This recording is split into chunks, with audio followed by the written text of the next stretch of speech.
Momo Cha, and I'm a street painter. So how I got started was in high school.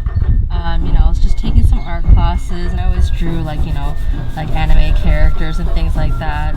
But then my art teacher, I guess she saw some potential in me and thought that, I need to push myself harder and challenge myself to try things I've never done before. And so she told me about street painting. We have a festival back in my hometown in San Rafael, the Italian street painting we're in. Yeah, why not? I'll try it out. It was super intimidating. It was really hard. But, I loved it so much that I decided to keep going and keep doing it every single year after that. And now I'm here 17 years later, and I've branched out to do more street painting festivals in San Jose, Palo Alto, Fremont, and all over the place. So a lot of street painting festivals this year are canceled, due to the coronavirus. I want to do something for the local community, so I figured, maybe I could do one somewhere in Japantown. And luckily, I volunteer here at the Japanese American Museum of San Jose. So I was really fortunate enough to get this space in the parking lot to do a piece kind of shows that fun MATSURI spirit. So I sketched this out earlier this week just to have an idea of what I want to draw. So actually the background is based on the little garden over at the Betsuin Temple. I asked my friends to help model for me to get the pose right. A lot of people say you're really good at drawing, so you must, that must transfer over to street painting. But actually the techniques behind street painting are very different because, revisiting, it might ruin the quality of it. So that's why you have to finish as you go and hope that you don't have to go back and fix anything. And also time. Time is also your enemy. With a lot of festivals, usually it's only a weekend or maybe even one day, so you have to finish it within that time limit. And there's several degrees of shadow and highlights. So yeah, blending is really important when doing more realistic artwork.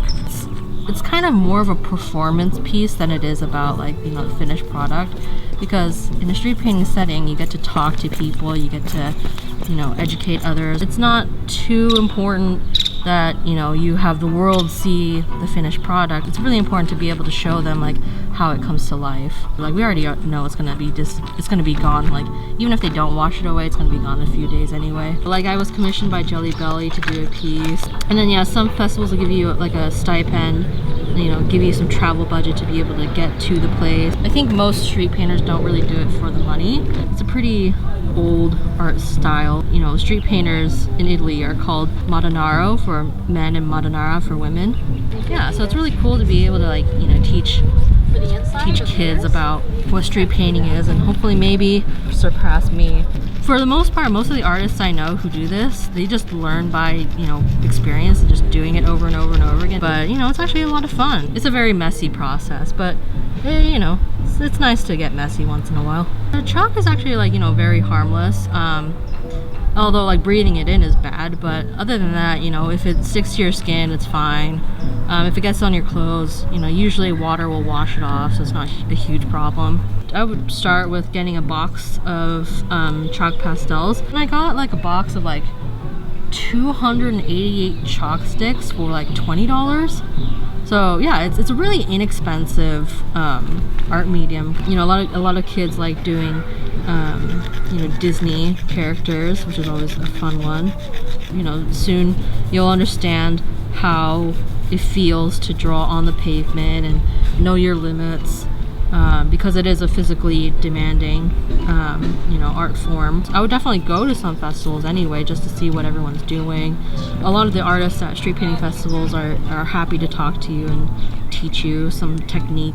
What we usually do is start with a grid. So you might be able to see all the horizontal and vertical lines here, but that helps you get a sense of where things should go. And so then your drawing template also has all those lines on it, and so you could tell okay, well, in the second column, third row, this is this thing is here and then this thing is there. Everything is in proportion. With freehanding, you're not sure if the scale will work, or if you're drawing things too big, if you're drawing things too small. Yeah, so I used to freehand before, but now I always use the grid. But yeah, it's actually kind of nice to not decide on everything just from the sketch, just so that I have a little bit of creative freedom when I'm doing the real thing.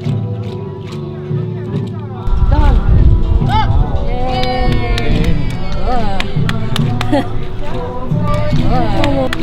Yay!